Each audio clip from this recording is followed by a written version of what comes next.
আবারও কোপে শান্তনু সেন। চিকিৎসক তথা রাজনৈতিক নেতা শান্তনু সেনের বিরুদ্ধে আবারও উঠল বড় অভিযোগ।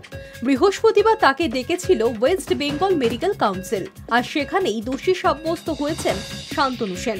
তাই তার রেজিস্ট্রেশন সাসপেন্ড করা হয়েছে। আপাতত 2 বছরের জন্য সাসপেন্ড করা থাকবে রেজিস্ট্রেশন। ফলে চিকিৎসক হিসেবে 2 বছর প্র্যাকটিস করতে পারবেন না শান্তনু সেন। দিনের পর দিন বিদেশি ডিগ্রি ব্যবহার করে মানুষের চিকিৎসা করছিলেন, এমনই অভিযোগ ওঠে শান্তনু সেনের বিরুদ্ধে। তার ওই ডিগ্রির বৈধতা নিয়ে প্রশ্ন ওঠে। সে বিদেশি ডিগ্রি ব্যবহারে সেই অভিযোগ প্রমাণিত হয়েছে বলেই জানিয়েছেন রোগী কল্যাণ সমিতির চেয়ারম্যান তথা ওয়েস্ট বেঙ্গল মেডিকেল কাউন্সিলের সভাপতি সুদীপ্ত রায়। ওয়েস্ট বেঙ্গল মেডিকেল কাউন্সিলকে না জানিয়ে ওই ডিগ্রি ব্যবহারের অভিযোগ উঠেছে। অভিযোগ ওঠার পর শান্তনু সেন যদিও দাবি করেছেন কাউন্সিল উদ্দেশ্য প্রণোদিতভাবেই তাকে তলব করেছে, কোথাও কোনো অনিয়ম হয়নি। মেডিকেল কাউন্সিল প্রতিহিংসামূলক আচরণ করছে বলেও মন্তব্য করেছিলেন তিনি।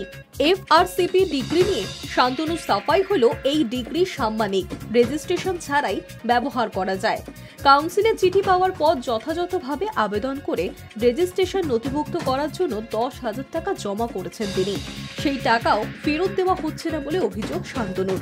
বৃহস্পতিবার দুপুর 2টোয় তলব করা হয়েছিল তাকে, আর সেখানেই 2 বছরের জন্য সাসপেন্ড করা হয়েছে তার রেজিস্ট্রেশন। High news network.